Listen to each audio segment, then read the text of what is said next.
Greetings, this is Obi-Wan Kenobi, and I have drifted into the underworld. The Star Wars Underworld. I have a bad feeling about this. Here we go. We must go to the lower levels.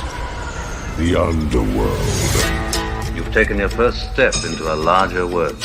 You're after something. Ben. Since I've started the underworld, I've met so many great friends. Chris. I grew up in the 1990s, and mall packaging is nostalgic for me. Dominic. What I love most about Star Wars is that it's fun, and it's all-round good times. So, this is where the fun begins. May the Force be with us. This thing really moves! Whoa! I like this! I can't believe you came all this way to see me.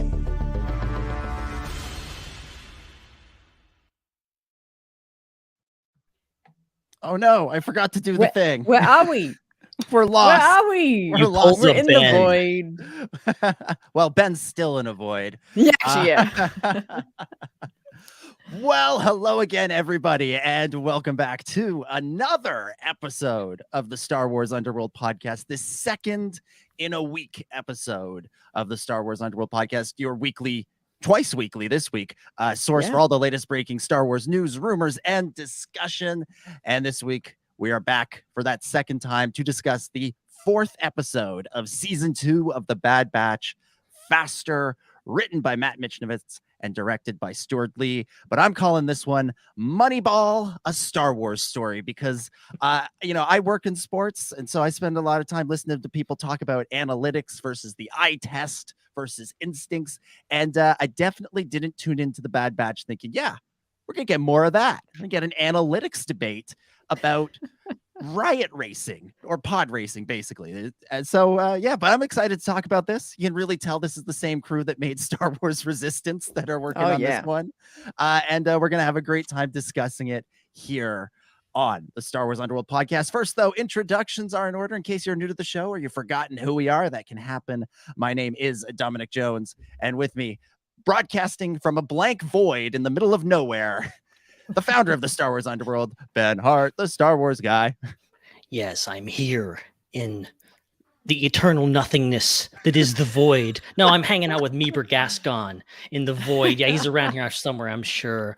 But yeah, that's the wrong show to be talking about. This is The Bad Batch. And I'll say right up front, I like this episode, okay? I spent several days not having seen this episode, but seeing reactions to this episode. And that F word kept coming up. That filler word kept coming up. And I don't know what y'all were talking about, to be honest. I really don't. I get where you're coming from, but also y'all crazy. I'm going to tell you why in a few minutes. Ooh, I feel like we're getting a Ben rant in a minute here. It's about to tell us how it is. Let me lend you something big. Also with us, as always, from the Raeside, it's Hannah Raeside. Oh, good day there. Great to be back. Second time this week. What an interesting episode. I think the best way to sum this episode up is that I spent about 20 minutes this morning explaining to my partner how this episode is suitable for 10-year-olds, but also 30-year-olds as well. I think there's a lot to this episode that I think we can really look into, but yeah, it's just kind of a fun time, which I think The Bad Batch is for. So yeah, can't wait to get talking today. It's going to be good. Yes, it is. Our fourth co-host, Chris, again, unable to join us, so we'll have to get thoughts on Faster and the Mandalorian trailer on next week's show on Thursday. Right, before we get into discussion, let's see if I can do this right this time. We want to remind you to punch the subscribe button, Chewie. Punch it right in its face, or just click the button, that way you never miss an episode or a second episode or a third episode. Subscribe YouTube, Spotify, Apple Podcasts, wherever you get your show or you get your shows. And during the show, if you want to support us financially, get your thoughts in on the discussion, you can always super chat with us. And you can also become a channel member and join our ridiculous little clone battalion that we created. Now I think actually outnumbers the Bad Batch, which is good, because we've always been striving for that goal. And of course, make sure that you subscribe on Apple Podcasts, Google Play, Spotify. That way you can listen to the show while you're out and about, or oot and about, as Canadians say. Oot and about. Oh, I love it. Oot And about. make sure you join the Star Wars Underworld Network Discord to continue the discussion between shows. All right, let's get into it. Let's talk about Faster, and we'll start how we always do. Go around the table, give some initial impressions. Ben, start us off. Start your engines. Ready, set, go. Give us your initial impressions of Faster. Faster and more intense.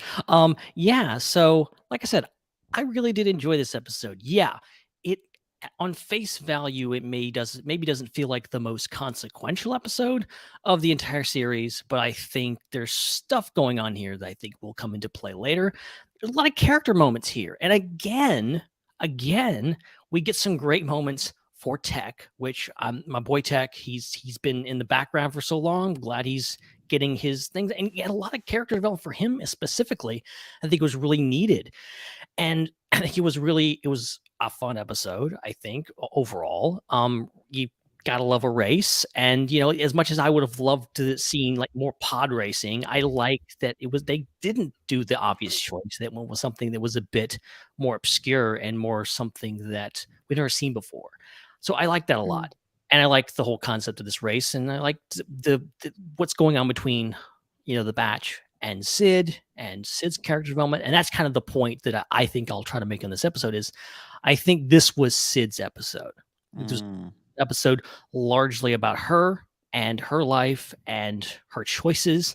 And I think this is kind of winking and nodding at some of the mistakes she's made and the fact that it's going to catch up with her. And also, she owes the Bad Batch a lot, like so much. She owes so many favors to them, and I think it's going to come to a head. I think this season is going to illustrate that. But yeah, we had a lot to discuss, I think. But overall, I really did enjoy this one. Yeah, Mario Kart on crack is how I would describe the racing. God, yes. Okay. All right. I see it. Basically, the road. Yeah. As I was watching it, there were a couple of shots where I'm like, this looks like a video game, and I feel like in a different era, there would be some sort of online version of this riot racing that you'd be able to play on StarWars.com right now.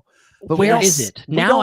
Thank you for mentioning that. Yeah. So now I'm disappointed that there's not a Star Wars riot racing mobile game or Switch game or PS4 game or something. Like, come on. Yeah, on Switch would be amazing. Yeah. Yeah. Sadly, we don't live in that era, but I feel like there was a time. I feel like when if this had been a Clone Wars episode circa like 2009, 2010, we'd be on StarWars.com with some kind of flash game where you press spacebar a whole bunch and use the to play the game. Missed opportunity. Come on, StarWars.com, step it up. Hannah, what about you? What did you think of Faster? Yeah, I enjoyed this episode, but I definitely enjoyed it on the second time round. I think, I have a lot of expectations when it comes to Bad Batch. Very, very high, just excitement and hype. So I wasn't let down, but I think I was more taken by surprise of the tonal shift of this episode. I wasn't mentally prepared for the tonal shift. I thought they'll either continue with the Crosshair Cody thing or that they'll continue with, they'll go back to Bad Batch and like what the gang's up to, and which they did do. But just the whole tone and pacing of this episode kind of was a little jarring at first, and I was kind of underprepared for that. But once I settled into it and gone, okay, this is just going to be like a fun, like just one episode little mission. We got to win this thing for, to stay alive. Like once I understood that was the deal, I actually enjoyed it a lot more.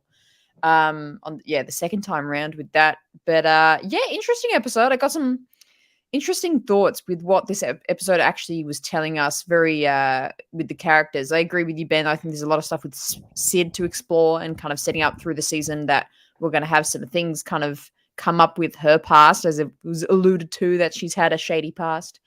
But also I think there's actually some really big things for Wrecker and Tech in this as well to kind of point the direction they will be going in. But overall, enjoyed it. Just a classic kind of fun Clone Wars-y, resistance-y kind of episode. Yeah, I think there's a real difference between a filler episode, which is a term I hate, not because I think they're such an episode doesn't exist, but because it gets misused all the time. Because there's a difference between a filler episode and sort of a light episode, or in this case, kind of a light character episode. Because I'll be honest, I never thought this was filler. It doesn't surprise me that people are calling it that. That's why I banned that word from the show, because I don't want to hear.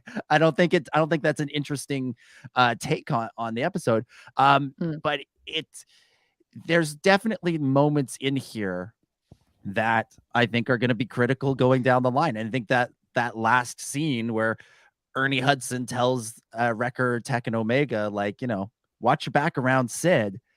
I think that's an important moment, and that's something that's going to play out in this season. I don't think that just is thrown in there for nothing. And the stuff with Tech is definitely kind of continuing to push him out of his comfort zones that I think was already starting to happen in the 2-part premiere. So I think there's a lot in here, even if definitely the third best story of the season so far, and we've had 3 stories. So I think the bigger issue is what you both have alluded to, and that is kind of the whiplash tonally, going from this really, really, really intense Crosshair episode to then coming back with this kind of silly racing, let's go have some fun, Ben Schwartz as a droid episode. It's a little bit of whiplash, and I think that's factored into it as well. So I don't know, but maybe we want to sort of start there with the kind of the tonal shift and just kind of the way Bad Batch is fluctuating in its sort of storytelling, going from something really, really heavy to really, really light. Hannah, I'll throw it to you. What do you make of like how they've the episodes that have been chosen to begin this season? Yeah, it's interesting. I'll just say that much. But it does make me think a lot of the Clone Wars. This is an extension of the Clone Wars. And I've kind of, it's brought up this whole conversation in my head of how the Clone Wars would stand up if it was released today and Clone Wars coming out today. Because if you go through chronologically through the Clone Wars, like you can have some incredibly deep, you could have like the Mortis arc, and I don't remember what directly follows that, but there's arcs, Umbara arc, like there's some heavy arcs in there that can be followed with the like I would love to know what the episode is before the droid fruit hunt episode. Like there's definitely those really light on episodes in the Clone Wars, and that was kind of the fun jumble of what the Clone Wars season was. There's so many episodes. You'll have your favorite arcs and you'll have your best episodes and the great episodes in a season. But there's always those really like light, iconic kind of fun episodes. And that's what Bad Batch is, really. Bad Batch will fairly quite, what's the words I'm trying to put together here? quite closely follow the line of what Clone Wars has done. And it was interesting, I think, right now, because it's all we have to compare, being like, oh, this really dark, moody, like death, destruction, what is the meaning of the purpose of life of clones, like this, to like Teo, like I will, let's go racing, gets very comically smashed. Like, yeah. So basically having John Ralphio from Parks and Rec in a Star Wars episode. All that was missing was for him to try and sneak up on somebody in a scene going, don't be suspicious, don't be suspicious, don't be suspicious. Oh, yes. The worst. Oh, yeah. So, yeah, it is interesting, but I think, again, like Bad Batch is like a long, lengthy thing. Like we've got 16 episodes. I think we'll all have different views of this episode once the whole season's out and when we watch it all kind of together. But what was the question? What am I answering here? Yeah, it's interesting, but it's Clone Warsy. I don't know. That's my answer. Yeah. Perfect answer. Yeah. I mean, the thing is, all the episodes can't be last week's episode. They can't all be the solitary clone. The show isn't set up that way. It isn't set up to be that show. You know, Andor was set up to be every episode is dark and moody and gritty and all that stuff, to the point where when you got the scene with the trolls at the end, in like the second last episode, it almost felt out of place. Like, it didn't feel out of place in Star Wars, but it felt out of place in Andor. Whereas, you know, Bad Batch, just the nature of the show being about these 5 clones and these 5 kind of a little bit goofy characters, has to lean into that side of it. That's part of the appeal of the show, is that you get Wrecker and Tech and Echo and Crosshair and Omega and Hunter, and you see how their personalities interact. And some episodes are going to lean more into certain characters, and some of the characters are a little bit more comedic. And let's be honest, Wrecker and Tech, 2 of the more comedic characters on the show. They're the ones that tend to be the ones who make jokes, whereas Hunter and Crosshair are almost, and Echo, honestly, almost to a point, are like deathly serious at times. You never hear them crack a joke or smile. Like, the only time I can think of that with Echo is the scene with Trace and Rafa, where somebody says, "Is there an Echo in here?" And he goes, "Yes." Which is honestly the single-handedly like best joke in Star Wars animation. It really is fantastic. Yeah. But that's the show. And so as much as last week was the Bad Batch, that's the show, so is this. They both have their place in this series. And to your point, Hannah, I actually looked it up, because you were talking about the differences in tone between Clone Wars. I went back to season 5 of Clone Wars, and episode 13 of season 5 was Point of No Return, which is the final episode of the D Squad arc. Which is the whole episode where the dead Jedi cruiser blows up and everything's great episode. I love it. I don't know what else does, but I love it. That Ben loves it so much he's made his studio look like it. Yeah, right. Exactly. He wants to be there. No joke. I've watched Sunny Day in the Void more times than anybody else on the planet. Mostly because it was the last episode of the year and I had nothing else to watch. So that was this was in the age before Ben discovered other television. He thought only Star Wars existed. No joke. I didn't watch anything else when Clone Wars was on. Okay, I just had Clone Wars. That was it. I wasn't cultured back then. But so you have Point of No Return. You have an episode that literally opens with a blue logo to let you know this is a lighter episode. This isn't something dark and whatever. What is the next episode after that? Episode 14, Eminence. As in the return of Darth Maul and Savage Opress and Pre Vizsla, and they're going in and wiping out the Hutt clan and all these bounty hunters and all that stuff. So and it opens with a red logo to tell you that it's really dark. Well, it's like that's total part of whiplash. Yeah. But also, that episode, the last episode of the droid arc and this episode have something in common, which is we're thinking of them as kind of lighthearted comedic episodes, but something really dark is happening in them, because in this episode you have Sid basically being taken hostage by the other guy, and is going to have to live as his captive if the Bad Batch doesn't win the race. And in the last droid episode, the Separatists were going to fly a Republic cruiser kamikaze style full of explosives into a meeting of like the main people in the Republic. The entire Republic High Command. If it wasn't for Colonel Meeber Gascon, that would have been one of the greatest tragedies in the entire Star Wars saga. Okay, first of all, what was Palpatine's plan there? Like, what was he letting the Separatists get away with that? Did he know Meeber Gascon and R2 were going to come in clutch and actually save the day there? Like, what if he would have killed everyone? Anakin, Obi-Wan, Tarkin, everyone would have died. What's Palpatine doing after that? I'm sorry, this is a tangent we do not need to go down. No, I think it's fair. Right? Might as well go back and talk about some old Clone Wars. Ken Eckenroth in our chat has a good comment here. It says in the next episode, says they better name next week's episode More Intense, because faster and more intense was George's direction on the original trilogy. But yeah, so point is, this show, like its predecessor, is it tells a variety of stories, and that means sometimes it goes dark, and sometimes it goes silly, and sometimes it goes silly with a really, really dark element that everybody just kind of laughs off, like it did in this episode, and like it did in the droid episodes.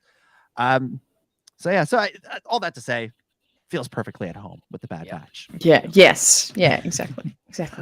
Let's talk a little bit about Sid, because I feel like as you guys said, this is Sid's episode, and Sid last season was really just sort of the person giving out the directions. She was kind of she was there for exposition. She would say, all right, you Bad Batch, I need to send you off on some mission to do this or that or the other thing.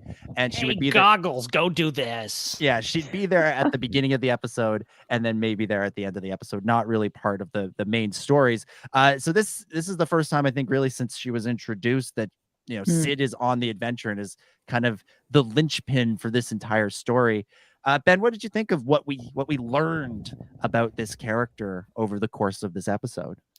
Yeah, I like I said, I like where this is going, because I think for me, Sid as a character hasn't been all that exciting, because she kind of represents, as you were saying, kind of the home base for the characters. This person's just kind of there to give them jobs, kind of almost a lack of a better term, like just a plot device of just like, oh, she's there to give exposition, give a mission, and to be there when they come back and insult them and give witty remarks when they leave or come back.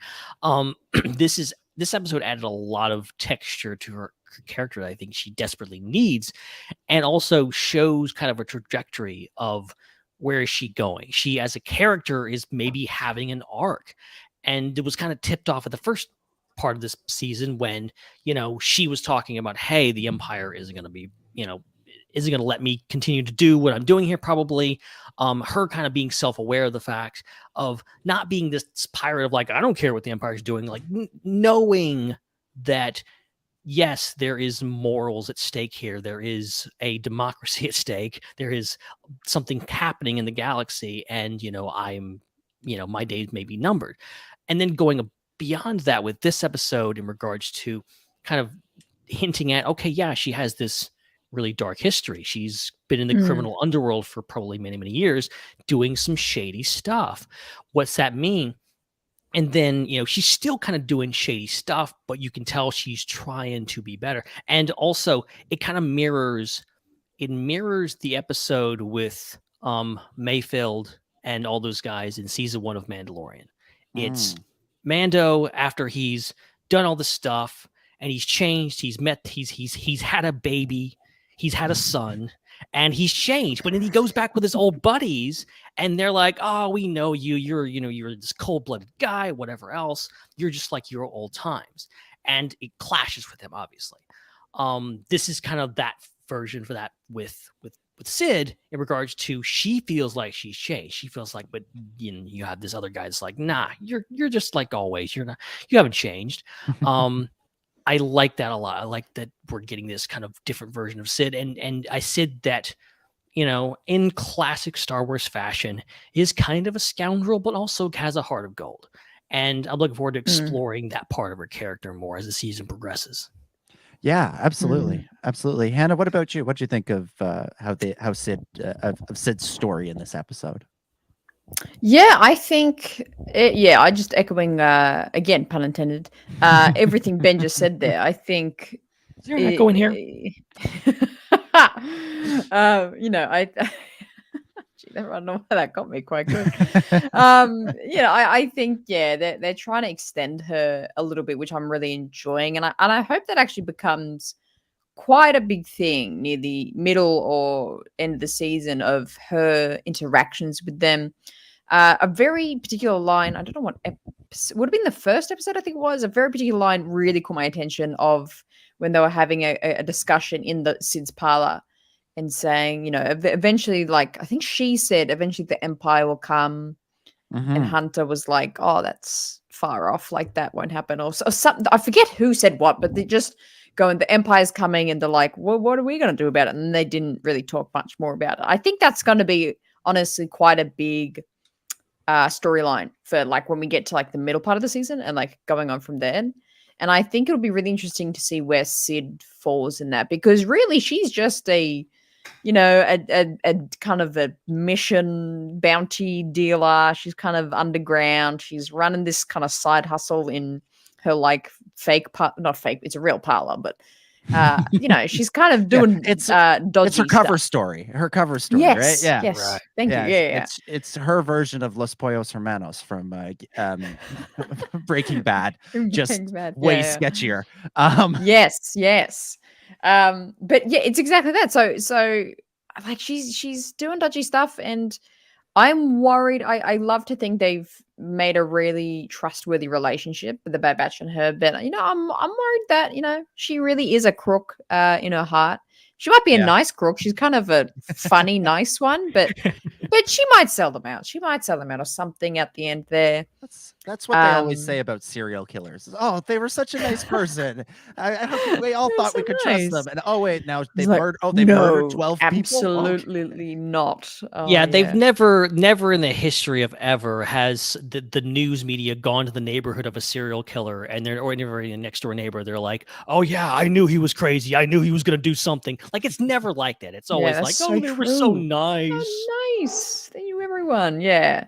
So like, I'm very interested to see where this goes with her, because I think she might do some double crossing, maybe sell out to Rampart or someone like where the Bad Batch are, but kind of have maybe she'll eventually feel bad about it and it'll kind of go on from there. It'll be interesting. I have a feeling that's where we're headed, right? Because as you pointed out, we had that stuff in the first episode about her saying, this way we're living isn't going to last forever. The Empire is going to eventually, tighten its grip on the Outer Rim, and we won't be able to continue operating the way we're operating, which right now is apparently protecting shipments of chicken nuggets as they travel across the galaxy. Nice bit of exposition there. But key role. And so I think when the day comes that the Empire shows up on at Sid's door, if it's Rampart or somebody else, I don't think it's unreasonable to think that Sid might sell the Bad Batch out. She's out. She's looking out for number one, and I think that's what what's his name, Grinny, the main Grinny? antagonist for this episode. Grinny, yeah, that's what it says on Wikipedia. Oh, you said his name. Oh wow. Yeah, I don't know if his name really gets said in the episode, but apparently it's Grinny. That's what it says. I guess that's what it says in the Let's go with it, sure. But he's the he says to them at the end, that was great loyalty you showed Sid. That's not always a two-way street with her. Oh yeah, that was really ominous, that line, actually. And I think, again, just looking at this episode in the context of the larger season and why it's not an F-word episode, is because that moment is clearly setting something up. And if we get to that point when the Bad Batch are, sold out to the Empire, we might look back at this moment and think, yeah, Ernie Hudson was right. He knew what he was talking about. He judged your character perfectly, and the Bad Batch should have listened to him. Now, I could also see a version of that story where Sid sells them out and then, like you said, feels bad about it because Wrecker, Tech, and Omega showed great loyalty in this episode and brought her back. And so she'll feel bad and, find some way of breaking them out. And maybe, I don't know. I can't see Sid sacrificing herself, and dying. I don't think that's the tone for this show. And I don't think that, I don't think that character would do that. That doesn't feel like really in her character, but selling the Bad Batch out to the Empire, absolutely. I think that's where we're headed, or we're headed at the very least to a situation where we're going to think it's a real possibility, because we get a little bit of a sense of, what she was like before she met the Bad Batch, before she started working with them. And really, the Bad Batch have changed a lot of lives, but, I don't think they've changed. I don't think they've changed Sid's ways all that much. She seems like she's still the same person she was when she met them, and maybe this adventure might be the one that tips her into being a nicer person and more what's the word? Like, why I can't think of words. This is how you know it's the second show. We can't think of. We've run out of words. Our vocabulary's gone. Yeah. I think there will be. I think in Sid's future, if I can read this show well enough, we read Star Wars well enough, it's that there will be a moment of weakness for Sid. I think she will come to a terms and she'll make a bad choice that'll put the Bad Batch in a really bad situation, which will be like the 5th time that's happened, really, truly. But it'll be really bad this time. But then she'll end up making the right choice. And I think there'll be, Omega will put the puppy dog eyes on. And I was so disappointed in you, Sid. And then it'll come around. And she'll make the right choice. And I think, it's all her. I don't know, is it about her becoming a rebel? What's her thing? Where is she going? Where is she going as a character? I don't know. I think, is she on a little bit of a hero's journey, if you will? I think I would like to see her kept as, she kind of an underworld character, kind of she's this own thing. She's just trying to, maybe she's done bad things in the past. And actually, speaking of her past, a lovely little Easter egg I would love is that if she was involved, like her past, she was involved with the hunting that they would do. Of course, what do they call it? Is it the Wookiee hunt or something? All the Trandoshan's would do, and Ahsoka was in those couple of episodes and hunting on those islands there on that moon or planet. I would love if she were did that in her past and she was a part of that and kind of, which is terrible thing. You you kidnap people and then chuck them on an island and treat them for sport. So it's like, yeah, okay, that's inherently bad. Like, I was like, that's a bad enough something. That's bad enough that you would feel shameful about it. And cancel plans for next week. Yeah, I mean, not to be racist here, but Trandoshans are generally kind of shady. That's, what, you're right.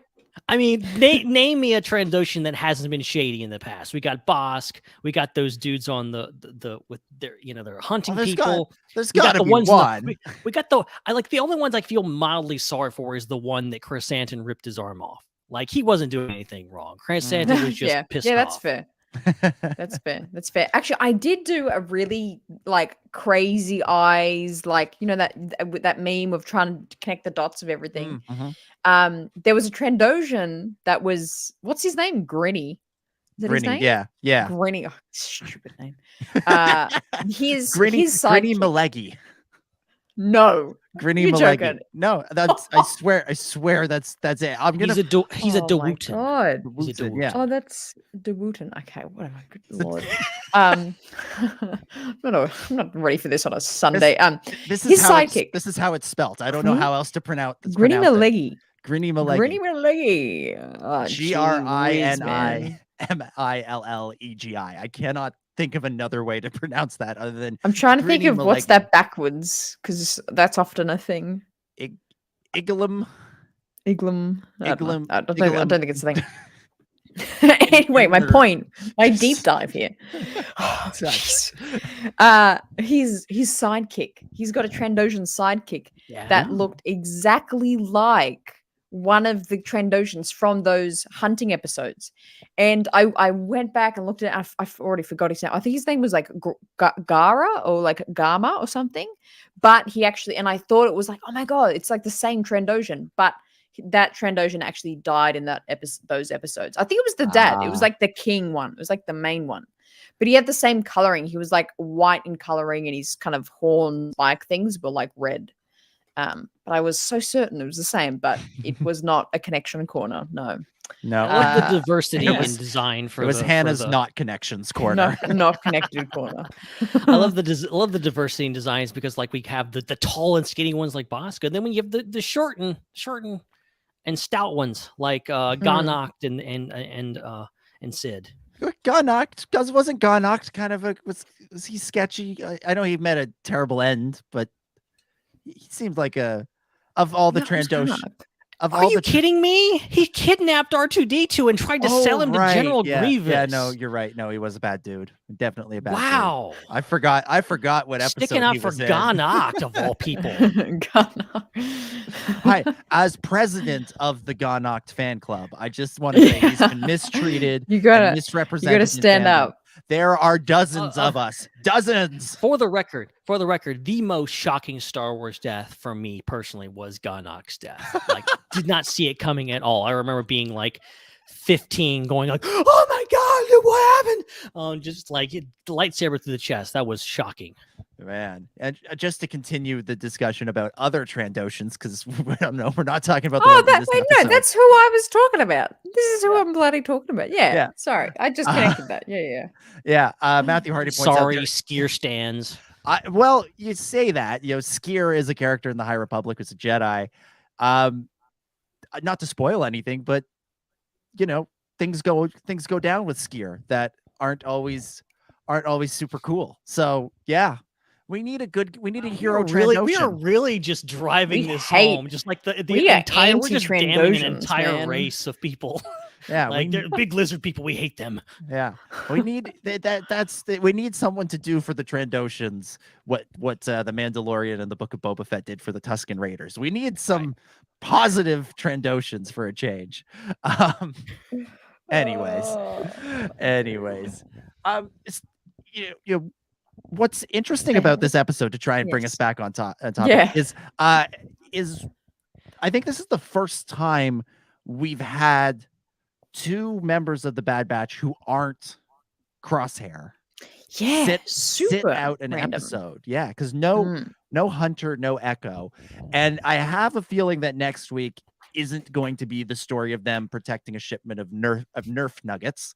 I don't think that's what's going on here, where it's one of those things that shows will do sometimes, where they split up their characters, and one week you see what one of them is doing and the other week you see the other one. I don't think that's what's happening, but I found it a little bit interesting, a little bit odd, not necessarily in a bad way, but just kind of noteworthy that we sidelined two of the members of the Bad Batch for an episode. I don't know, Ben, what did you think of that? Yeah, I mean, it's an interesting way to do it, I think, because I don't know, like, would things have been, obviously, like, you want to put certain characters in the spotlight and leave certain characters out. That happens a lot with TV shows. And I think it's good to kind of pair up Wrecker and Omega and Tech, even though Tech has already got a lot of spotlight this season. I think, giving him a chance to, I think this episode really shines a light on him and really gives him a chance to shine as a character, and not in a comedic way, not in a, this guy can, hack a computer or whatever else. Like, he's actually like good at his job. He can actually he can use his things, and maybe, goes along the lines of, saying that, hey, you can use your skills for things other than, destroying things. But, would it have been better if Hunter and Echo had been there? Echo's part droid, so he might have been a better pilot, maybe. I don't know. But it is interesting that, we have these two characters that are kind of things. But I think ultimately, again, I like Hunter, but he got a lot of focus in the first season. He got a lot of airtime. I'm glad they're willing to kind of sideline him a little bit and go like, okay, let's give some other characters some time to shine. So I think that's a good thing. I do hope later in the season we get more of him. I hope we get more of Echo, because I think he is a character that didn't get a whole lot of stuff in the first season.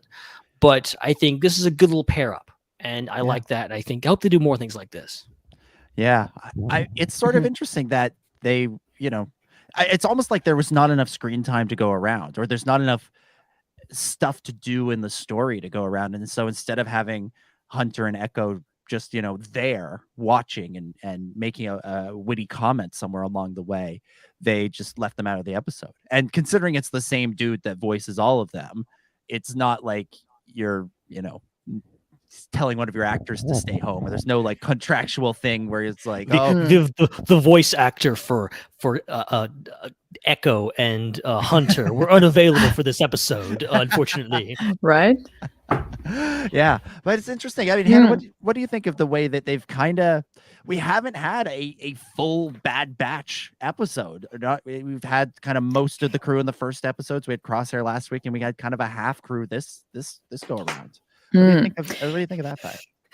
Yeah, I think it's not strange in a good way. It's like, oh, that's really interesting. Like to completely leave out two characters, where that's not common yet. No. That's where Clone Wars it's common, because it's like, oh yeah, you'll have an Ahsoka episode or Anakin focused episode, or even Obi-Wan, and you won't see Anakin and Ahsoka for like 2-3 episodes. Like, that's fine. But in this show, it's definitely not that at that level yet. So yeah, it was very interesting how the Hunter and what the hell? Echo. Hunter and Echo we're out of the show. But yeah, like you were saying, I think that'll be for a reason. I think maybe probably next episode we'll see what they got up to, and maybe they told Sid they were going on an Earth Nugget run or whatever, but actually they got up to something else, and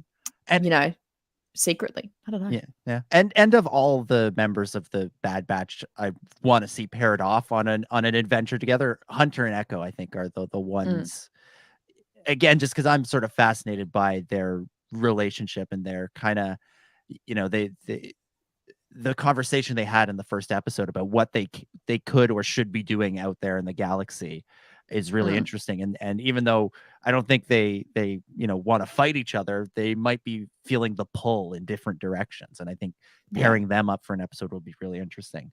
And maybe that's what we'll get next week. Maybe that's what we'll see. Or maybe this season will just kind of feature more episodes that are focused on a couple of members of the Bad Batch or one member of the Bad Batch rather than the batch as a whole, because in just about every episode last season they were all in it, if not except for Crosshair. And exactly. Right. There's probably only so many stories you can tell with all of them, and there's more options if you take some of those pieces off the board. It does cement Omega's role though as the main character, because she seems to be in every episode except last week. That's so true. That's so true. Yeah. So we'll sort of, it'll be interesting to see how this if they continue to do this as the season goes on. Let's talk about Tech. Ben, you kind of started to allude to this. He's kind of the main, the main character of this episode. He's the one that does the racing. I love the moment when the announcer dude is announcing. Everybody is like, and there's this guy, and this guy, and this guy, and Tech. And this silence. And nobody cheered. And it's like, you feel bad for Tech, but also know he doesn't care. It doesn't bother him that people aren't rooting for him on the big stage. But Hannah, I'll throw it to you. What did you think of Tech's arc in this episode?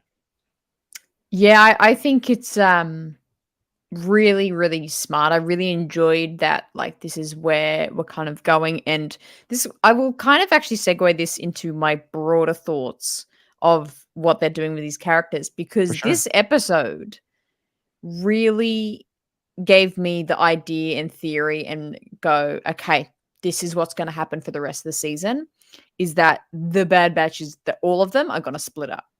They're all going to split up. They're all going to the setup of all these previous episodes have set up, they're all on a different moral path, and they're both at the point of their lives. There's no war. Yes, the Empire's a threat, but they all don't want to kind of engage in that anymore. They're all kind of going, oh, okay, well, where do we find purpose and belonging and all those kinds of bigger questions? And each of them, you can start to see, have different slots for that. Echo is very vocal about, he wants to be fighting the Empire now. He wants to be, rebelling against, and I'm sure he'll eventually join the rebels or something. Hunter just wants to stay at home and be a dad. And in this episode, I think showed very much that Tech, again, there's like specific lines that are said that are so important. And it's the line at the start of the episode where Tech says that they're talking about what they're going to do and what mission they're going to go on. Tech says, Or isn't that that is not the full use of our skills or something, or that's not using our skills to the best ability, or something along those lines. And I'm like, oh, that is so important. That is so important that is actually showing what he sees value in, and where he sees like himself fit is when he's using his abilities, which of course I think, fitting into the episode, the race thing, like could he become a racer? Could he become just like a pilot? And honestly, what are they called? Riot races? Riot races. Honestly, Like- I'd love that if Tech, the ultimate kind of the nerd of the group is just like, you know what? I'm done with all of this. I'm gonna go be a riot racer. Like, yeah, Right? perfect ending for him. Perfect. Well, story arc. it's Yeah. No, that's my thing done. I think that's Well, it's funny. I noticed in this episode the fact that he's the only human doing this, and that goes back to the Phantom Menace, where Anakin Skywalker brags that I'm the only human being. He doesn't say on Tatooine. He says the entire galaxy, there's not another human being who can pod race. Like, it's that intense of a sport. And they don't say it in this episode, but there's a bunch of aliens, and then Teo, who's like, we need to talk about Teo. Oh, yeah. He's like one of my favorite characters now. He's a droid, and talking about how like, nah, human, you can't do this, whatever else, and like, and it makes sense that like a genetically altered human who was designed to be smart would be able to do this. And again, it goes back to, what does this mean for Tech? What does this mean for the Bad Batch? That he could just sit around and race all the time and get rich off that and be, and just make it that way. You have to wonder, because the Batch really has to learn to survive. And I think that's the balance they're trying to strike, is like Echo wants to go off and fight. He wants to fight the Empire. And we know that's not going to be an easy path, but then you also have we could just lay low and just take care of ourselves. Both are very tempting, but both have consequences. They both have things that's it's not going to be great for one person or another. So interested to see where this heads out. Yeah. It's interesting. I mean, I like the idea that Tech doesn't see sort of value in this mission. He doesn't see it as something that he's really needs to be part of, doesn't see it as something that he should be doing, and yet he's the linchpin for it. He kind of figures it out, saves the day. He's the hero in the end.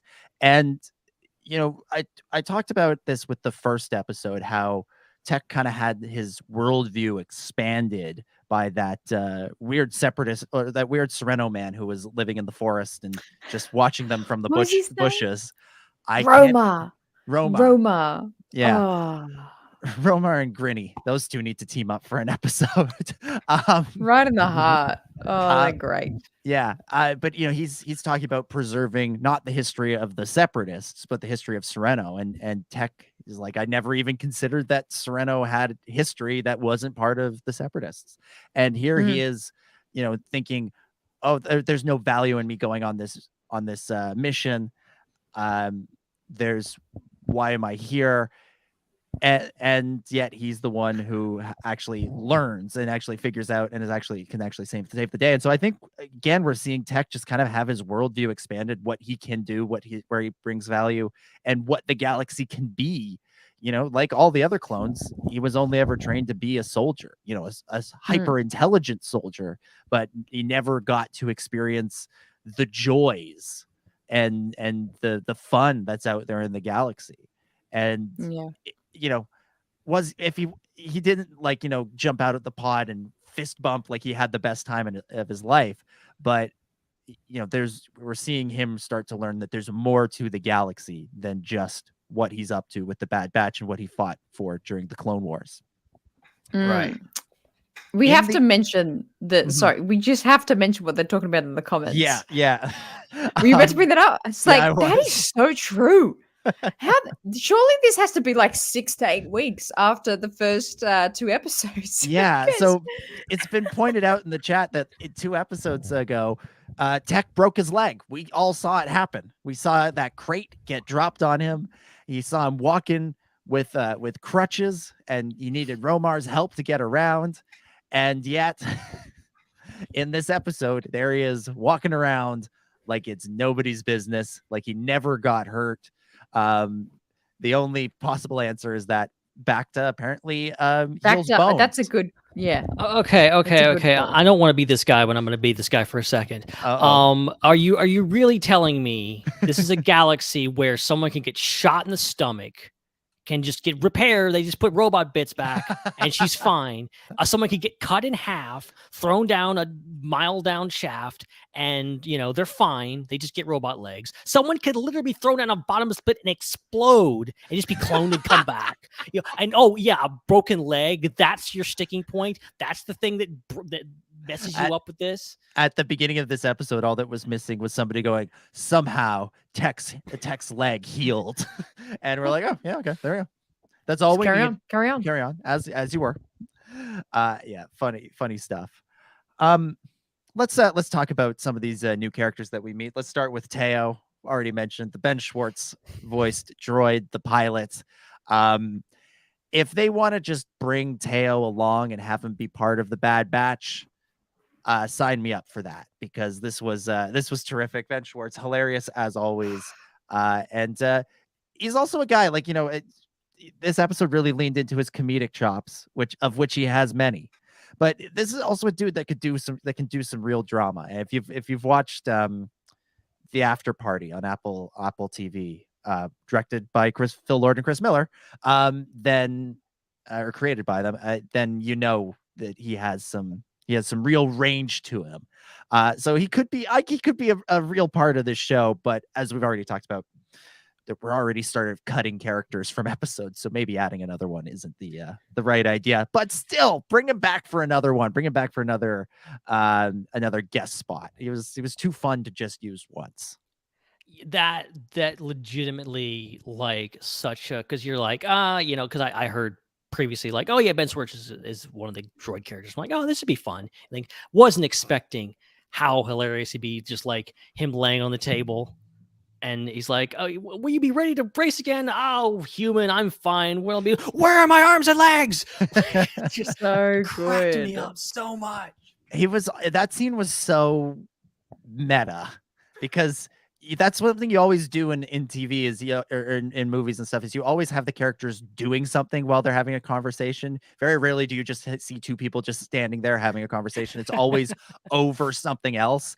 And so they're doing something. It's like a MacGuffin. They're fixing it, but really the point of the scene is for them to argue about something. And that's what's going on in that scene. And Teo just calls them out on it. He's like, you're supposed to be fixing me, right? Because it sounds like you're just having a conversation. So I loved that little bit of meta commentary from Teo and Matt Michnovitz in this one. That's brilliant. Yeah. Hannah, what'd you think of Teo? Oh, he's funny, but he also got annoying. He got annoying. I'm pooping on the party here. I was like, oh, but I think that was kind of the comedy of his character. He was kind of, that arrogant droid, and yeah, he was a fun little addition to the show, and I think it added to that kind of funness of this episode. But yeah, I think I just mainly love the fact that Ben Schwartz voiced him. I think that's the most fascinating involvement of this character. But yeah, not much else to say. It was fun and funny. But yeah, funny, I guy. loved the way his head could just flip over. I did enjoy that. I did enjoy that. Really that was cool fun. Design. Yeah, that was a good bit. And the first time it happened, I was like, "What? Why did he do that?" And then because you don't see it, you just see what he looks like from the front when his face goes to the back. I was very confused, and then It weirdly works both ways. Yeah, upside down or right side up. It's really weird. Yeah, it's fantastic. Fantastic. Good design, I think. Good design, good voice acting, good character. And we should also talk about Grinny Malegi. Grinny Malegi, voiced by Ghostbusters legend Ernie Hudson. Kind of a little bit of an antagonist. We've talked about him in the context of Sid already, but I'll throw it out to either of you if you want to take it. Any thoughts on this character and if we might see them again? He does have a big grin. I do have to give him that. Like he's got a wide mouth. He's like got a grin. But no, he was a great like mafia gangster kind of guy. I actually hope we see him again in some capacity.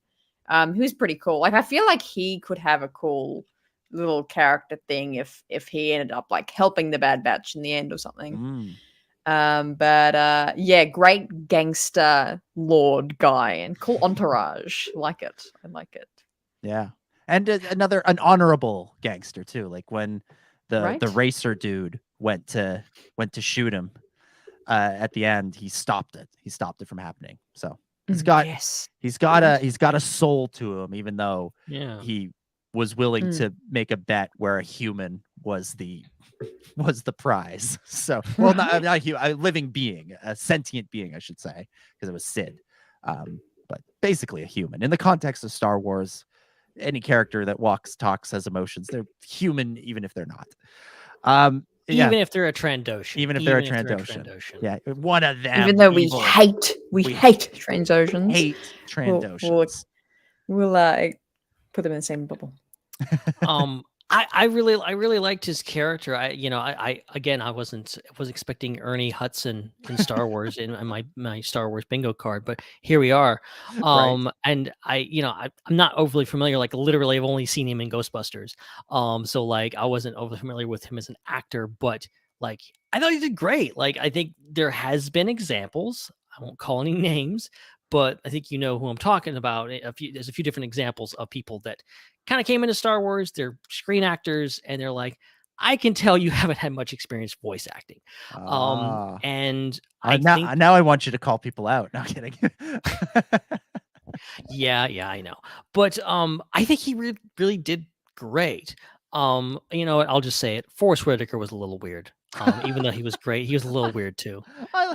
Saw is always weird. Animated Saw was especially weird though. Like Saw is weird, but then he was especially weird in Rebels. So like, I don't know. Was that Forrest Whitaker? Or was that just writing? I don't know. It's the laughing, it's the snickering that really put me off, man. But yeah, I think Ernie Hudson was great. I'd love to see more of his character, and I'd love to see the devoting species, which is a species from, I believe, was introduced in Force Awakens. That's just great to see that things, and I love to see more. Just a really cool design. Mm-hmm. Absolutely, and yeah, I didn't pick up on the fact that it was Ernie Hudson until the credits rolled, and when I saw it, I said out loud, I went, Ernie Hudson? Like I was shocked. I was shocked to have a Ghostbuster in Star Wars. Good stuff. Good stuff. The other character that I think is worth talking about a little bit is as we previously established, the main character of the series, Omega. She kind of goes double or nothing on the bet with Grinny, and I think it just sort of shows her belief in her friends and the other members of the Bad Batch, that even in this situation where really, as Tech pointed out, they have no relevant experience, she's like, nah, they'll figure it out. Like, they got it. Yeah. So I thought that was really another sort of classic Omega sweet moment. I am enjoying how she's a little bit more. Hannah. Yes. Can you check your levels, because your volume is like, you sound like you're like so loud. All of a sudden it's all staticky and like it's clipping. It's So can you just check that? We'll stall here for a minute while Hannah checks her levels, because what's going on? I thought it would like go away really quick, but it didn't. Yeah, well, usually the problem is somebody forgot to plug in their microphone, Ben, or also Chris does. Or StreamYard just doesn't recognize my mic for the film. How's this sounding? Is this better? You sound like a normal person again. Yeah. Okay. Ooh, that was scary. Ooh. Yes. What were we? What Omega was it about? Omega. Yeah. I mean, I am enjoying how she's a bit more forthright and a bit more, bit more of a backbone, and kind of saying what she thinks and saying what she, thinks they should be doing and all that kind of stuff. I am enjoying that. Yeah, she's a bit more her own in this season, which I think we expected. But I don't know. It's just so much more of a better dynamic I'm finding with her character. Yeah, she's definitely grown over the course of the first season. Like the first season, you go back to that first episode, she's like following the Bad Batch around with like stars in her eyes, like, oh my god, look at that, this is my heroes, aren't they amazing? My god. And there's that really cute moment in the first episode where she's like copying Hunter with the hand signals and everything. And that's right. That's right. Here she is in this episode, like putting her foot down, like, no, we're gonna do things our way. And once you have Omega on your side, you have basically an ally for life, because Sid she's not a member of the Bad Batch. This isn't like, so she's not family, quote unquote, for any of these guys. She's basically just their boss. But when she gets kidnapped, Omega's like, no, this is someone I like, this is someone I care about, we're gonna do something about it, we're gonna go double or nothing on this absurd bet. So yeah, good stuff. Good stuff from Omega. I have a couple other things I want to mention real quick. One is very positive and one is very negative. So what do we want? What do we want first? Want to start? Start with the bad. Start with the bad. Okay. The first scene of this episode. Hated it. Cut it. I was useless. I did this. It was not Star Wars. It wasn't okay. It wasn't useless, but it was not Star Wars. Star Wars begins with you in the adventure already. It doesn't start with everybody sitting around going, "What are we gonna do today? I don't know. Hey, let's go on this adventure." And that's basically what that first scene was the Bad Batch sitting around doing nothing, and then Sid walking in and says, "Hey, go do this for me." I think how the episode should have begun is with them on the planet, having just arrived on the racing planet, and they can all of the important exposition could have been done in dialogue in that scene where they're walking along the audience, the arena, the spectators, walking amongst the spectators. That first scene was completely unnecessary, and it didn't. Yeah, I love it when Star Wars drops you into the middle of something. You kind of have to play catch up a little bit, like opening a movie with a blockade runner being chased through space by a Star Destroyer because they've got the secret plans that were just stolen. We didn't see them sit around and go, "Hey, we should go steal some secret plans. Let's do it." And then go do it. It's like, no, that part already happened. Get caught up, catch up. This is the part of the story that we're beginning with. And sometimes the animation, especially since George hasn't been there.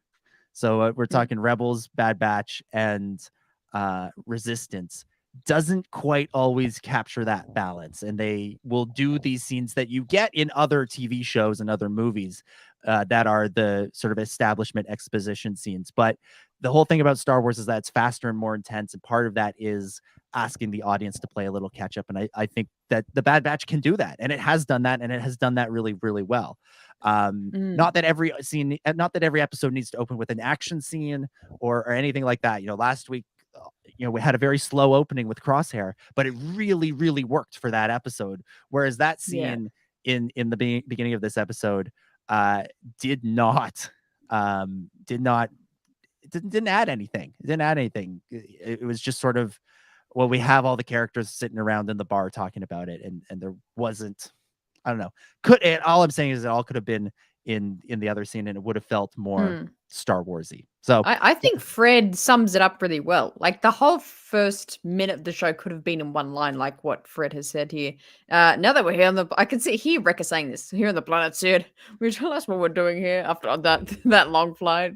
Like that's just one line. Like, okay, Hannah, they don't know. I just have to say, your impression of Wrecker, as good as Ben's impression of Omega. The two of you, we've recast you. No, much better, much better. But yes, as Fred's pointed out, as you're pointing out as well, it could have been very easily all worked into. And I honestly, I don't know. I know it's a really it's a thing to be extra picky about, and doesn't really matter. But it just, I don't know. It was odd to me. That's all. That's all I'm saying. Well, I hadn't noticed that before. So now you ruined the episode for me. Thanks. You're welcome. What's your good thing? So the good thing is I really I really loved this episode as a contrast to last week's episode. This kind of goes back to what we were talking about earlier and how they did that visually. Because last week there was almost no color in it. It was really dark. It was almost totally grayscale. Yeah. And there were scenes that the last scene of the episode is basically a grayscale scene, if not for the little bit of green in Crosshair's uniform. This episode was bright. It was colorful. It was fun. The crowds had all sorts of different species, humans, aliens, you name it, droids. All the droids were colorful. The sky was just sort of beautiful blue sky and everything. And the racers were all unique and the ships were unique and the course was all over the place. And it felt so much more fun. And it felt very Star Wars Resistance. And I say that as a good thing. I say that as a good thing because I loved the look of Resistance and how just bright and colorful and happy it was. And I think this episode was that. And so you contrast the sort of the bright, optimistic future that Tech and Wrecker and Omega are kind of living in versus the, downtrodden, dim, dark future that Crosshair is living in. And you realize that these things are on a collision course with each other. Crosshair has chosen to live in that dim, dark, terrible world that he is in. But part of that darkness is that it wants to snuff out places like this that are light and colorful and where people go to have fun. The darkness just makes everybody miserable, and that's what's spreading across the galaxy. And so we're just seeing a moment where there's this little pocket of hope still exists, or this little, not even hope, but just this little pocket of fun and freedom still exists. And these characters that have chosen not to go with the Empire get to experience that. So they're going to know what it means when the Empire takes it all away. So I loved that. But the episode looked terrific. Yeah. Ben, do you have any connection corners? Because I don't have the thing loaded. Okay. Well, I do. I have one. I have one thing that I want to mention, and then I'll do connections. For you. So, but I love the moment where I think it's not too long after they walk in, where a dude gets shot, like one of the bystanders gets shot. Yes, I love that. And they're like, "Oh, we're not responsible for any, injuries or deaths or disintegrations." I think, and I just think about, like, I've been to a race, like I've been to the Indy 500 a few times, like a real race. I can't even imagine, like, it's all very safe, like a real race, like they've got the big fences. I thought you were going to say you were afraid of being shot. It is no, it is NASCAR. That's going to a NASCAR race in Florida. You might get shot there. I don't know. I love you NASCAR people. Don't hate me. But it's like very safe. Like you're not going to get, there's no worry of getting maimed or obliterated at an Indy 5 race or whatever else. Like it's very safe. I just love the idea of going to a race like that and going like, yeah, you might die. You might die. And we're not responsible because, like, not in America, guys. Not in America. You can't just produce that stuff. You're going to get sued. You're going to get sued. I don't care what kind of disclaimer out there. You're going to get sued. This is America. Yeah, absolutely. So I guess we're ready for connections, right? All right. Well, I took the time while you were talking about NASCAR to get everything ready so that we could do a proper edition of Ben's Connection Corner. Connections in the corner with Ben. It's Ben's Connection Corner. How's it going, everybody? Ben's Connection Corner is filmed in front of a live studio audience. The spin gets me every time. Oh, dude. When I was making that I was sitting there just giggling to myself over the spin because it's simultaneously too fast and too slow. Whoa. Suddenly I'm very dizzy. Oh goodness. Well, okay. So I got some connections here for you. So I loved. Okay, so we just came out of Andor, and I loved Andor. But like one of my biggest criticisms of that show was like, where's all the aliens? Where's all the really cool aliens? I think Andor. I understand what they're trying to do there, and I'm getting past it. But I think I would have loved to have seen, the crowd scenes should have had more cool aliens, more droids, stuff like that. Just a little more diversity. I think there's, look, humans, they're all right. I don't hate them, but I think a few, there's a few too many humans in Star Wars sometimes.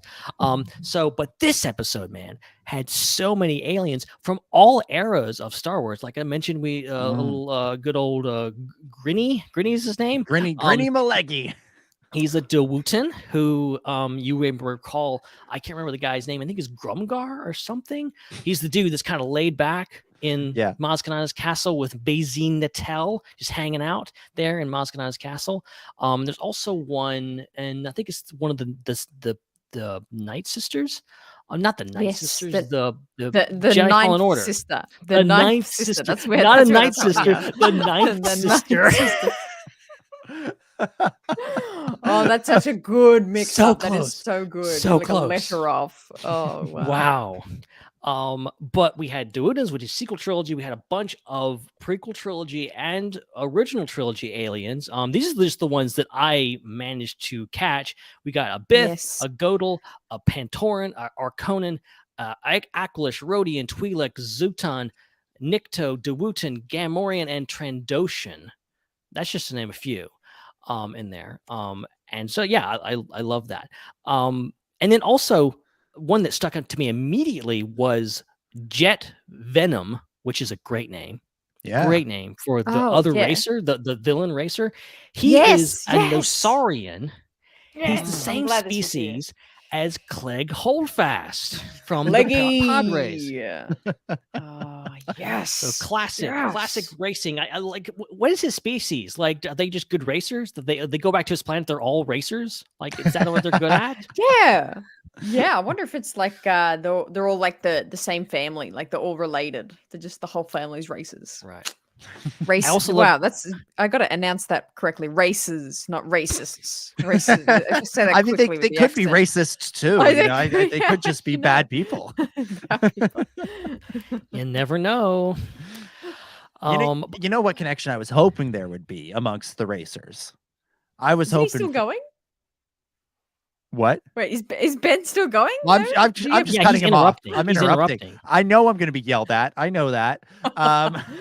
But you know who what the name of this segment is? I'm just asking. I'm just going to say this is going to be worthwhile.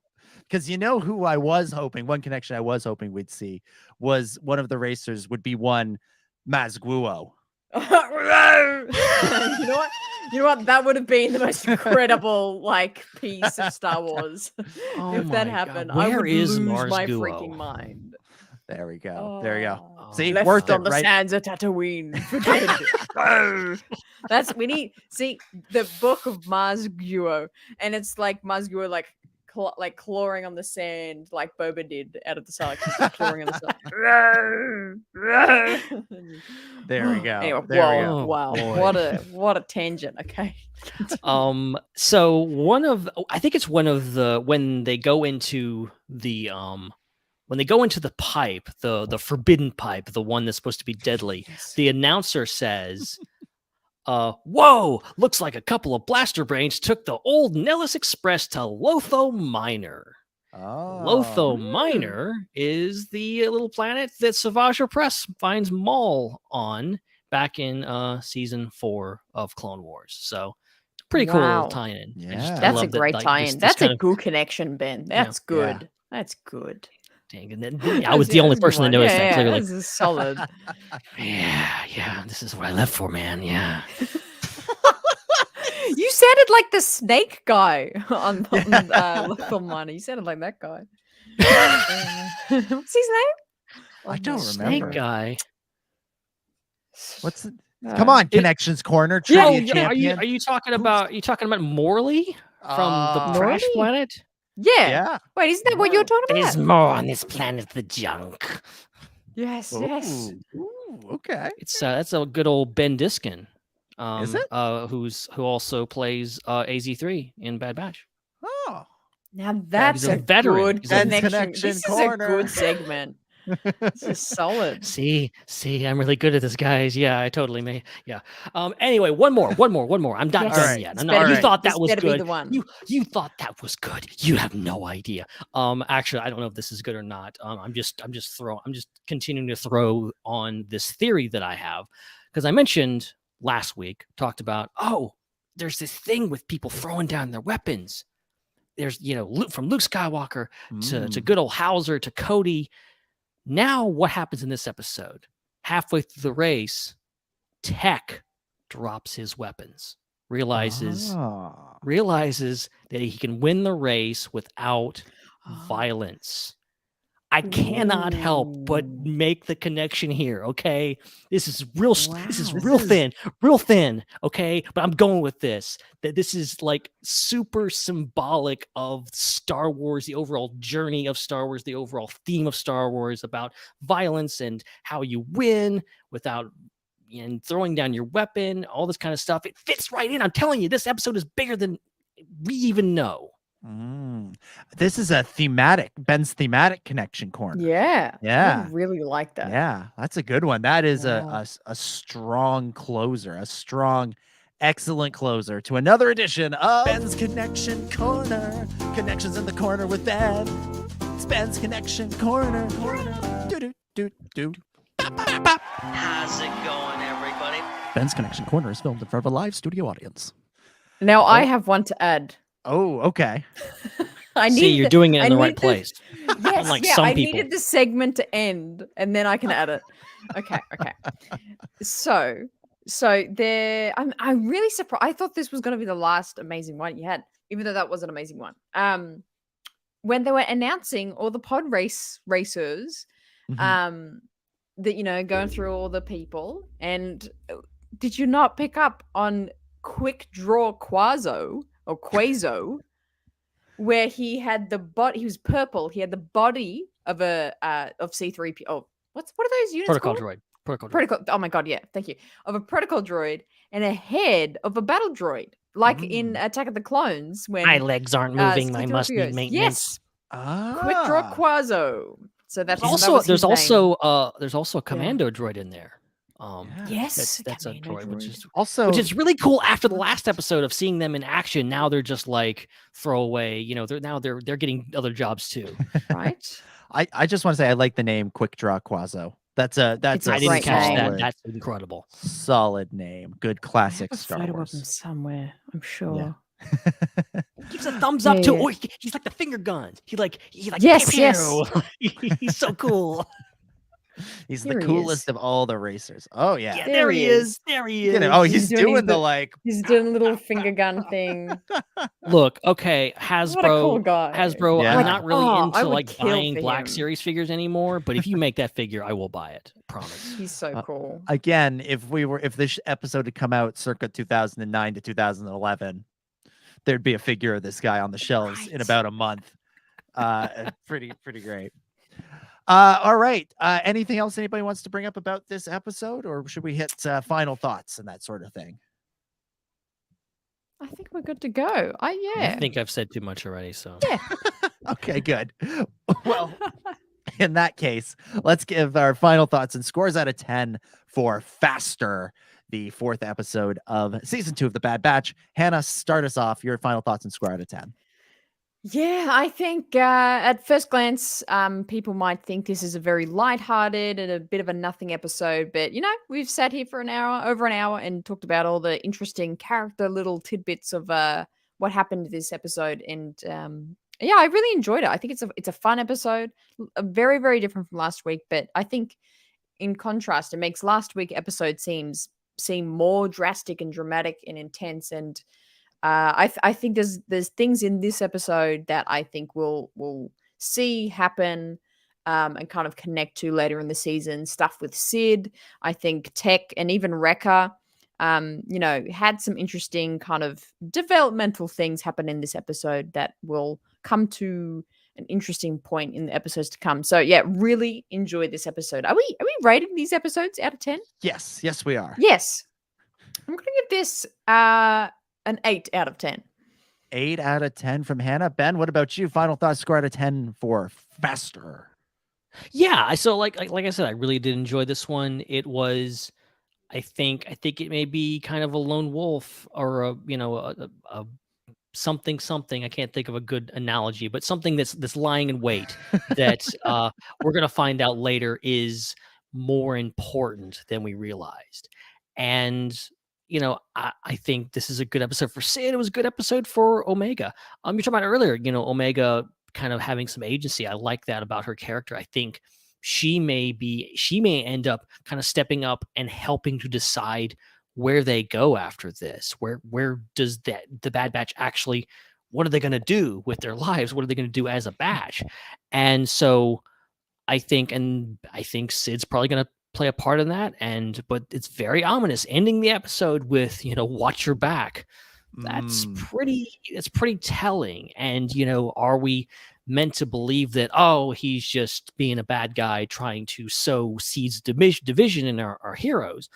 Or has he got a point? We have to ask that question. So it's going to be interesting to see where this goes. But I think it was great action, a great race episode. We really haven't had that much racing in Star Wars after The Phantom Menace. So I like that we're getting a little bit more of that. It's freaking do a racing game. Star Wars Racers 2, for goodness sake. Wow, it's been like 20 years. Do it. But I'm going to give this episode an 8 out of 10 as well. 8 out of 10 from Ben. Once again, I'm going to be the party pooper and give a different score, so we don't run the table with the scores out of 10. This one's a 7 out of 10 for me. I really enjoyed it. I had a lot of fun with it. I thought it, as we've laid out, there was a lot of good stuff in here. I thought the racing scenes were really cool. They did look a little bit video gamey, but that's not necessarily a bad thing. And I look at the way it was shot. The racing scenes were shot, how they looked. It was great. My biggest criticism of the racing in Resistance was that it didn't look fast enough, that the ships felt like they moved too slowly. Because whereas this episode, it felt like things moved with purpose. They moved with speed. They moved with intensity. I thought this was a really, really fun racing episode. And I think that this was the sort of thing that I wanted from that other show, and so I'm glad to get it. And like I said, a lot of the people that work on the show were key creatives on Resistance as well, so it's a little funny that Resistance was a racing show that rarely ever did any racing, and here we are on a show that isn't racing, spending an episode doing some racing. But otherwise, great stuff with Tech, great stuff with Omega. Wrecker was just kind of along for the ride, but I love Wrecker, so it's always good to have him around. And really interesting stuff with Sid and Grinny, setting up some interesting things down the line, I'm sure. It was a nice palate cleanser after last week, and hopefully next week we find something that's a little bit more of a balance between the two of them. Something that's got a little bit of lightness, a little bit of humor to it, but is a little bit more impactful on the overarching story. Not that this one lacked impact, it just wasn't the same as the other one. All right. I think that's going to do it. I think that's where we will leave things and begin to wrap things up for this special bonus edition of the Star Wars Underworld podcast. Thank you, everybody, for tuning in again. It's great to be back and do a second episode. I think this is something we might have to get used to March, when we might do Mandos on Thursday and then Bad Batch on Saturdays, because there's going to be that overlap, and that's going to be a lot of fun. It's going to be a lot of content. It's going to be a lot of great discussions. So not sure if this is exactly the format that we'll do, but it'll look, I think, a lot like this in the end between the two shows. So great stuff, and good to get a little bit of a practice round in now. Bet, thank you for joining us from the void. Naturally. I know we're on video, Ben, but we do still have audio listeners. I thought you were gonna. I didn't know you were gonna end with from the void. I didn't know you were gonna end with that. I thought you were gonna say more things. So I wasn't expecting that. But whatever. You think after 10 years, I know you're better than that. But anyway, yeah, it's great. It was a great episode. I love doing 2 podcasts in a week. I love that we have so much freaking Star Wars that we can just do 2 podcasts. And we still didn't cover everything. There's still some news out there that we can talk through a whole other show tomorrow and still not cover everything. It's freaking incredible. It's insane. But yeah, we'll have another Bad Batch episode next week. Maybe they'll drop another trailer on us. We'll do 2 more episodes. You know, we're gunning for, you know, 2 episodes a day. I think is probably going to be the eventual thing we have. 2 episodes a day? It's a day? Yeah. A day? What? And we still won't cover everything. It's 14 episodes a week. Let's do it. Yeah. So, yeah, well, that's what we had to look forward to. But, yeah, this was fun, guys. And I can't wait to do it in 4 days. I don't know. What is time anymore? I'm doing this on a Saturday. You're in the void. You don't know. This is not. Yeah, it's been a long time. I'm kind of going crazy, guys. Oh, I love it. There's been a request in the chat, Ben, for you to do a call of the void. Give us an echo. There we go. Good. Is that a cantina over there? When is Colonel Meeber Gascon going to show up in the Bad Batch? Right. That's bound to show happen, up. right? That's coming. Here's another connection for you. Ben Diskin voiced Whack. Yeah, he did. And also AC3. Ben Diskin's everywhere, guys. We could get the reunion of Colonel Meeber Gascon and Whack in. That's what I've been hanging out for. Yeah. So Steven Stanton was in season 1 of Bad Batch. Bring it back as Tarkin or somebody else. He's Come around. on. He's doing stuff. Where's he been? As was Clone Commando Gregor. Yes. It's all connected. Bring back Gregor. You nothing but dish boy. Bring back that guy. That guy. Missed that guy. That guy was Angry restaurant owner. 1. Mr. Borkas. Borkus. Of course you knew his name, Ben. Of course you did. The second. I like what's his name? Dang. Borkus. What a somehow Borkus returned. Love it. Most love it. evil Love it. person in the galaxy. You are dishwasher. Good stuff. Hannah, let people know where they can. What's coming up on the Raeside. Yeah, we've got some juicy content coming out this week. Next, I prefaced this in the previous episode as well, but I want to really make sure you know about next weekend. I'm dropping my in-depth review of my very first Legends book review, which I'm super excited for. I'm just about to finish the book, so it's of course going to be Darth Plagueis. Super exciting to do that. But yeah, we've got the live show again on Tuesday night, and tomorrow night, Sunday night, we'll be doing starting a new game. I finished Fallen Order. We're starting a new game tomorrow, but it's a surprise, so I can't even say it here. I can't even tell you guys what I'm doing. But we're starting a new Star Wars game, which is super exciting, and I think everyone's going to be super keen to watch along. All right. Tune in to the Raeside. Search for that on YouTube and other social media platforms at the Raeside, R-A-E side. And also make sure you're following Ben at Ben Hart with no E for all sorts of witty observations about the world and pictures of him being chased by an alligator. Those are the sorts of things you get on Ben's And also social media. weeks of nothingness, which is what it usually is now. Weeks of nothingness.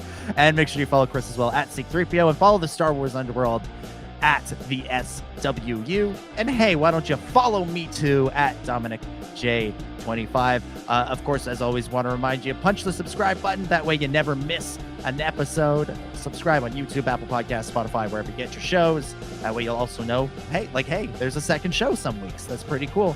You can support us financially by becoming a channel member. That's a fun thing to do.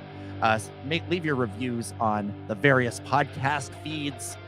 And of course, join the Discord for more discussion between the shows.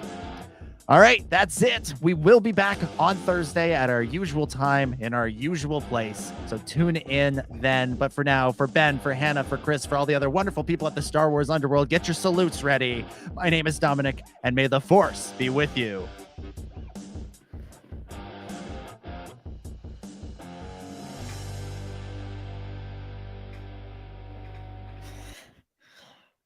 It's a wrap.